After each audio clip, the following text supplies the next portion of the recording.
ஆடு மாடு இல்லாதவன் அடமழைக்கு ராஜா அப்படின்னு சொல்லி ஒரு பழமொழி இருக்குது. ஆடு மாடுகளை மழைக்காலங்களில் பராமரிக்கிறது ரொம்ப சிரமம் அப்படின்றது தான் இந்த பழமொழி உணர்த்துது. முடிஞ்ச வரைக்கும் மழைக்கால பராமரிப்பை எளிமையாக்கிறதுக்கான சில வழிமுறைகளை நம்ம இந்த வீடியோவில் பார்க்கலாம். அது மட்டும் இல்லாமல் நம்ம பார்த்துட்டு இருக்கிற இந்த ஆடுகள் விற்பனைக்கு இருக்குது. அதை பற்றின டீட்டெயிலையும் நம்ம கடைசியில் பார்க்கலாம்.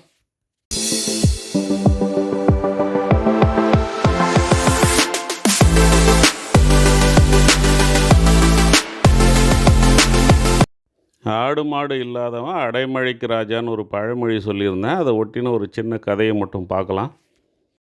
ஒரு சன்னியாசி பிச்சைக்காரன், யாசகன் எப்படி வேணாலும் எடுத்துக்கலாம். அவன் ஒரு திண்ணையில் உட்காந்துக்கிட்டு காலை ஆட்டிக்கிட்டே எதிர் வீட்டை பார்த்துட்டு இருக்கிறானா. எதிர் வீட்டுக்கு சொந்தக்காரன் ஆடு மாடுகளை அடைமழையில் ஓட்டிகிட்டு வர்றானா. சோன்ற மழை நினச்சிக்கிட்டே மாடுகளை ஓட்டிகிட்டு வர்றான். ஓட்டிகிட்டு வந்தவன் சேரும் சகதியுமாக இருக்கக்கூடிய இடங்களை எல்லாம் கடந்து ஆடு மாடுகளை கட்டிகிட்டு இருக்கிறான். ஒரு மாடு ஒரு பக்கம் போகுது, இன்னொரு மாடு இன்னொரு பக்கம் போகுது, ஆடுகள் ஒரு பக்கம் போகுது. எல்லாத்தையும் ஓட்டி சரி பண்ணி கட்டிட்டு திரும்பி பார்க்குறான். அந்த பிச்சைக்காரன் திண்ணையில் உட்காந்துட்டு காலாட்டிக்கிட்டு, சி என்னடா வாழ்க்கை இது, என் வாழ்க்கையே மேலே அப்படின்னானா. இந்த எதிர் வீட்டுக்காரன் எதுவுமே சொல்லாமல் சிரிச்சினே உள்ளே போயிட்டானா. அவங்க மனைவி நல்லா சூடாக தண்ணி காய்ச்சி வச்சுருந்தாங்க. குளிச்சுட்டு ட்ரெஸ்ஸை மாற்றிக்கிட்டு சாப்பிட உட்காந்தானா. அவங்க மனைவி சூடான சாப்பாடு போட்டு சின்ன மீன் குழம்பு ஊற்றுனாங்களாம். அதை சாப்பிட்டு வெத்தலையை போட்டுக்கிட்டே திண்ணையில் வந்து உட்காந்தானா. இதை பார்த்துட்டு இருந்த பிச்சைக்காரன், சி என்னடா வாழ்க்கை இது, உன் வாழ்க்கை எவ்வளவோ மேல் அப்படின்னானா. ஏன்னா அந்த நேரத்துக்கெல்லாம் அவனுக்கு பசி வயிற்று கிள்ளிட்டு இருந்தது. ஸோ பசி வந்தால் பத்தும் பறந்து போகும்னு சொல்லுவாங்க. அதுக்கப்புறம் அவனை கூப்பிட்டு சாப்பாடு போட்டான்றது கதை. இதை நான் ஏன் சொல்லிகிட்டு இருக்கிறேன்னு சொன்னால், உழைப்பு தான் முக்கியம். உழைப்பு இல்லாமல் எதுவுமே இல்லை. வாழ்க்கைன்றது போராட்டம் நிறைஞ்சது தான். அந்த போராட்டன்ற மதம் கொண்ட யானையே உழைப்பு என்னும் அங்குசத்தால் தான் நம்மளால் வீழ்த்த முடியும். சரி வாங்க, மழைக்காலத்தில் நம்ம ப்ரிகாஷனாக செய்ய வேண்டிய ஒரு சில முக்கியமான விஷயங்களை பற்றி இந்த வீடியோவில் பார்க்கலாம்.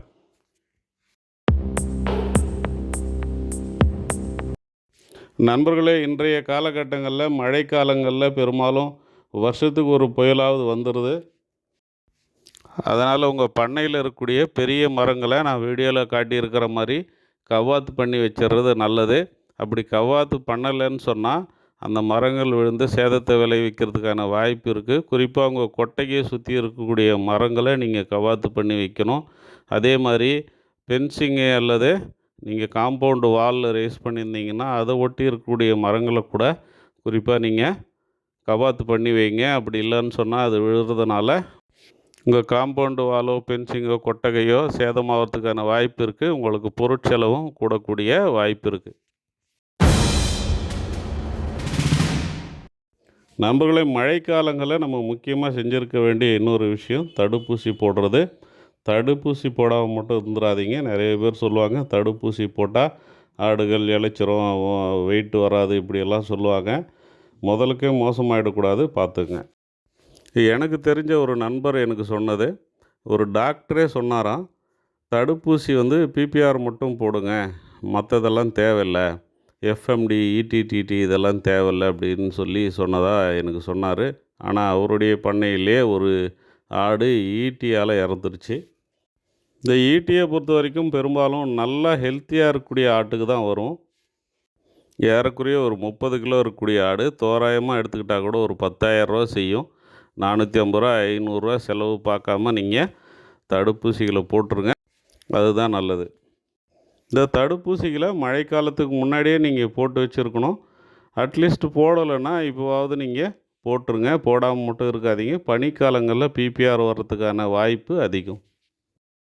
இது இல்லாமல் ப்ளூ டங்கு, ஆந்த்ராக்ஸு இந்த மாதிரியான நோய்களுக்கும் தடுப்பூசி இருக்குது. ஆனால் அது சீசனலாக நீங்கள் போட வேண்டிய அவசியம் இல்லை. உங்கள் பகுதிகளில் போன வருஷம் இருந்ததுன்னாவோ, இந்த வருஷம் பக்கத்தில் எங்கேயாவது இருக்குன்னாவோ நீங்கள் போட்டால் போதும். இந்த மழைக்காலங்களில் நமக்கு தேவையான தீவனங்களை நம்ம கண்டிப்பாக சேமித்து வச்சுருக்கோம். கூடுமான வரை உலர் தீவனமும் அடர் தீவனமும் நீங்கள் சேமித்து வைங்க. பசுந்தீவனம் நம்மக்கிட்டேயே இருந்தாலுமே மழை காலங்களில் போய் அறுத்து ஆட்டு கொண்டு வந்து போடுறது ரொம்ப சிரமமாயிடும். அதே மாதிரி பசுந்தீவனத்தை பொறுத்த வரைக்கும் ப்ரீடிங் யூனிட்டுக்கு தான் தேவை. மட்டன் யூனிட்டுக்கு நம்ம பசுந்தீவனம் கொடுக்கணுன்ற அவசியம் கிடையாது. ப்ரீடிங் யூனிட் வச்சுருக்கிறவங்க பசுந்தீவனம் வேணும்னா சைலேஜ் மாதிரி வாங்கி வச்சிங்க, அல்லது உங்கள் கிட்டவே இருந்தால் சைலேஜ் ரெடி பண்ணி மழைக்காலத்துக்கு முன்னாடியே நீங்கள் சேமித்து வச்சுருங்க. இல்லை எங்களது மேட்டுப்பாங்கான இடம் தான், நான் அறுத்து போட முடியும், அறுத்து சாப் கட் பண்ணி போட முடியும் அப்படின்னு சொன்னீங்கன்னு சொன்னால் முன்னாலே அறுத்து வச்சுருங்க. முன்னால் எப்போ கேப் கிடைக்குதோ அப்போ அறுத்து நீங்கள் அந்த தண்ணியை வடிய விட்டு வதங்க விட்டு வச்சுருந்தீங்கன்னா அதுக்கப்புறம் சாப் கட் பண்ணி போடலாம். எப்போ நீங்கள் போட போகிறீங்களோ அப்போ சாப் கட் பண்ணிக்கலாம்.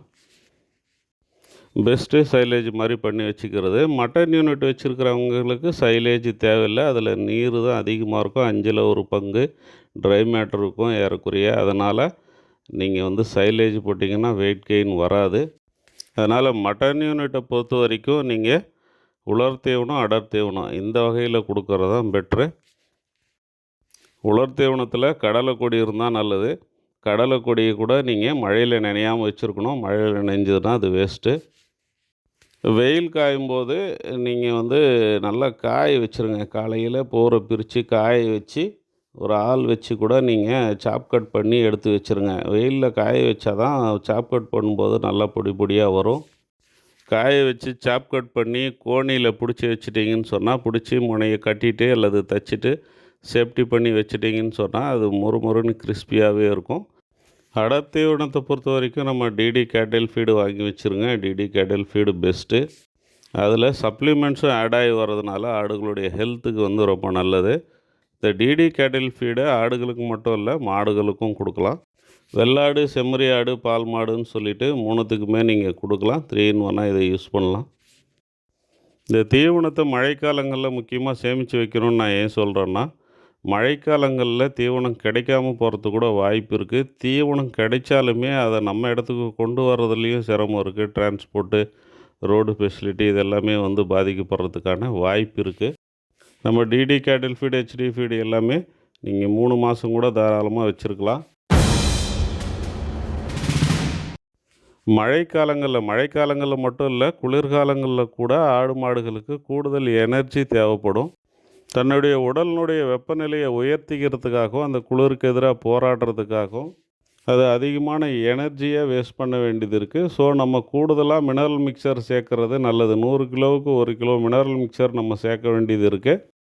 ஆனால் குளிர் மழை காலங்களில் 2 கிலோ வரைக்குமே, அதாவது 100 கிலோவுக்கு 2 கிலோ வரைக்குமே நீங்கள் மினரல் மிக்சரை சேர்க்கலாம். பெரும்பாலான பிரச்சனைகளுக்கு போதுமான ஊட்டச்சத்து இல்லாதது தான் காரணமாக இருக்குது. மேய்ச்சலில் இருக்கக்கூடிய ஆடுகளாக இருந்தாலும் கூட மேய்ச்சலுக்கு போயிட்டு வந்த உடனே கொஞ்சம் அடர் தீவனம் எடுத்துக்கிற மாதிரி நம்ம ஏற்பாடு பண்ணி வச்சுருக்கணும். தரமான அடர் தீவனத்தில் கூடுதலான மினரல் மிக்சர் நம்ம சேர்த்து கொடுக்கும்போது ஆடுகள் ஹெல்த்தியாக இருக்கிறது மட்டும் இல்லாமல் நோய் எதிர்ப்பு சக்தியோடு இருக்கும். ஏதாவது நோய் வந்தாலுமே அது தாக்கு பிடிக்கிற தன்மை அதுக்கு இருக்கும். மழைக்கால பராமரிப்பு பற்றி இன்னும் நிறைய விஷயங்கள் இருக்குது. அடுத்தடுத்த வீடியோவில் நான் அதை பற்றி சொல்கிறேன். சரி, நம்ம வீடியோவில் பார்த்துட்டு இருக்கிற ஆடுகளினுடைய டீட்டெயிலுக்கு வருவோம். இந்த ஆடுகள் திருத்தணியில் இருக்குது. மொத்தம் 50 இருக்குதுன்னு சொல்லியிருக்கிறாங்க. விலை விவரம் நமக்கு சொல்லலை. நான் கேட்டிருந்தேன், அனுப்புகிறேன்னு சொன்னாங்க, அனுப்பலை. அவருடைய நம்பரை நான் டைட்டில்லையும் டிஸ்கிரிப்ஷன்லேயும் வச்சுருக்கிறேன். அந்த நம்பருக்கு நீங்கள் கால் பண்ணி விலை விவரங்களை கேட்டு தெரிஞ்சுங்க, விலை பேசி எடுத்துக்கங்க. திருவள்ளூர் டிஸ்ட்ரிக்கு திருத்தணிக்கு பக்கத்தில் இந்த ஆடுகள் இருக்குதுன்னு சொல்லியிருக்கிறாங்க.